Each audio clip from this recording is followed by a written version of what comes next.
Você já sentiu que algumas pessoas parecem surfar pela vida com uma leveza quase inexplicável, enquanto outras parecem sempre nadar contra a maré? Vadim Zeland chamou isso de transurfing da realidade. Então primeiro vamos entender o que isso significa. Zeland descreve a realidade como um espaço das variantes, um universo onde todas as possibilidades já existem. Nessa visão, a vida não é algo que está acontecendo com você, é algo que você escolhe, conscientemente ou não. E essa escolha, segundo ele, acontece através da frequência energética, que é a combinação entre o que você pensa e o que você sente. E é essa frequência interna que sintoniza você com uma linha de vida específica. Por exemplo, se a sua frequência é de medo, você entra em realidades que confirmem esse medo. Se é de confiança, você começa a encontrar caminhos que confirmem essa confiança. Zeland diz que o universo não te julga, ele apenas reflete o que está dentro de você, e esse reflexo muda conforme a frequência que você emite. Mas tem um grande inimigo nesse processo, os pêndulos. Eles são ideias, grupos, crenças, sistemas que absorvem sua atenção e roubam tua frequência. Cada vez que você reage com raiva, inveja, medo ou necessidade, você está alimentando um pêndulo e perdendo o controle da tua frequência. E para Zeland, o segredo é se libertar desses pêndulos. Mas como?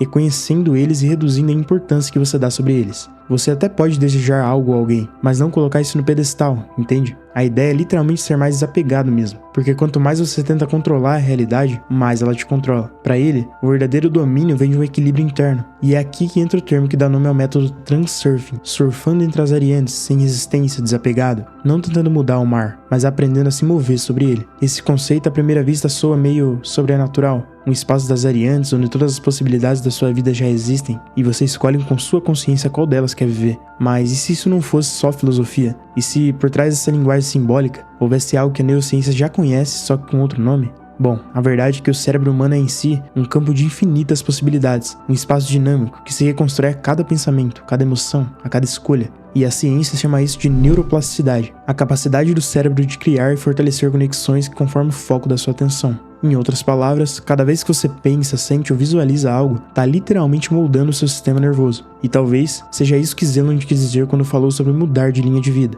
Afinal, o cérebro não diferencia muito o que é imaginado do que é vivido. Estudos de neuroimagem mostram que quando uma pessoa visualiza uma ação, como tocar piano, correr ou até conversar com alguém, as mesmas regiões do cérebro se ativam, como se ela realmente estivesse fazendo aquilo. E com a repetição dessa prática, essas conexões se fortalecem. Então, quando Zeland fala em transferir-se para uma realidade paralela, a ciência talvez traduziria assim: você está treinando o seu cérebro para reconhecer, buscar e criar padrões que combinam com o que você acredita ser possível. Mas aqui entra algo ainda mais intrigante. O cérebro é um filtro, não um espelho perfeito da realidade. Nós não vemos o mundo como ele é, mas como o nosso cérebro permite que vejamos. E esse filtro tem um nome: Sistema de Ativação Reticular, ou simplesmente SAR. É ele que decide o que ganha foco e o que passa despercebido. É ele quem faz você, por exemplo, começar a notar um tipo específico de carro logo depois de pensar em comprar um. Ou também começar a ver oportunidades onde antes só via obstáculos. Zeland chama isso de importância, a energia da atenção. Já a neurociência chama de foco seletivo, mas o efeito é o mesmo. O que você foca se expande na sua percepção, e aquilo que você ignora literalmente deixa de existir na sua consciência. Talvez seja isso que faz algumas pessoas parecerem sincronizadas com a vida, como se tudo fluísse a favor delas, porque de alguma forma, seus cérebros estão programados para enxergar portas onde outros só veem paredes. Mas espera aí, será que isso significa que você cria sua realidade ou que apenas filtra uma parte dela? É aqui que o mistério começa, e onde o transurfing e a neurociência finalmente se encontram. Porque talvez a realidade não muda por causa do pensamento positivo, mas a forma como você a percebe muda tudo.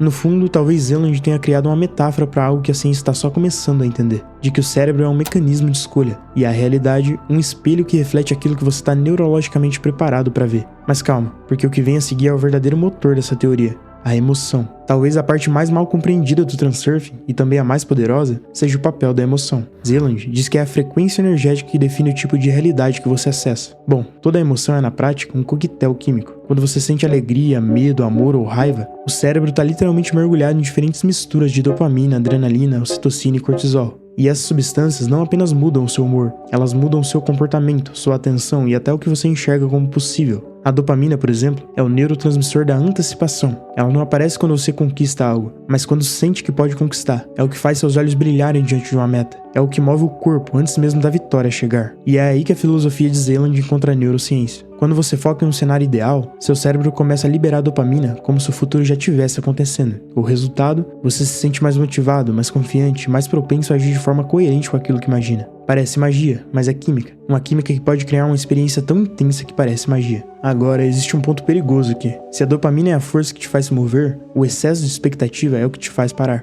E é isso que Zeland chamaria de pêndulo, que é quando você cria tanta tensão emocional em torno de um desejo que ele começa a te dominar. A ciência descreve o mesmo fenômeno de outra forma, sobrecarga dopaminérgica. Quando o cérebro libera dopamina demais e não encontra recompensa imediata, ele entra em estado de frustração, já que a mente começa a interpretar o próprio desejo como sofrimento. E então, o ciclo se inverte. Em vez de te aproximar do objetivo, ele te afasta dele. E é por isso que tanto Zeland quanto a neurociência concordam em um ponto essencial. Você precisa do equilíbrio, o foco sem o apego, a intenção sem a tensão. No fim, talvez a chamada lei da atração não seja sobre atrair algo externo, mas sobre alinhar o sistema interno com o que você quer construir. Porque quando você sente que algo é possível, como um objetivo, por exemplo, seu cérebro começa a procurar as provas de que é possível. E quando você alcança esse objetivo, você chama de destino. Mas talvez não seja destino, seja apenas a neurociência agindo em silêncio. E se isso for verdade, seu cérebro realmente pode te mover entre diferentes linhas de vida, então quem que tá escolhendo a realidade que você vive? Eu te respondo, o seu foco. Uma das forças mais subestimadas da mente humana.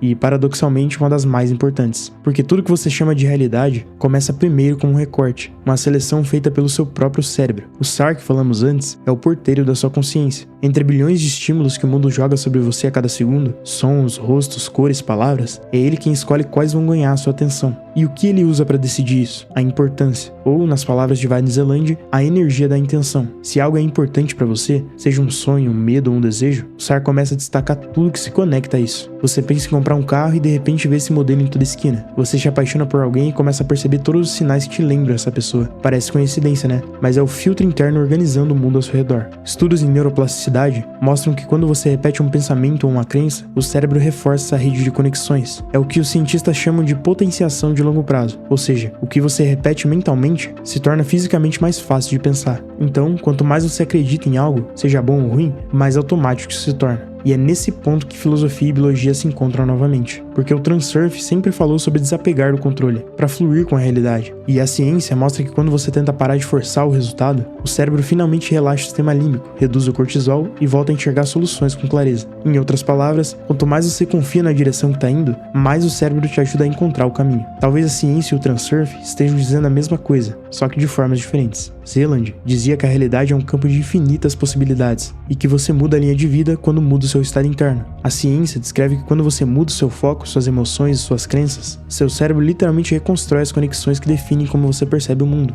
Em ambos os casos, você não muda a realidade de fora para dentro, você muda de dentro para fora. No fim, eu quero saber de você, se acredita que a nossa mente cria a realidade ou que ela aprende a enxergar o que sempre existiu. Se esse vídeo te fez pensar diferente, se inscreve no canal e ativa o sininho para não perder nenhum vídeo. A vida não é um problema a ser resolvido, mas uma realidade a ser experimentada.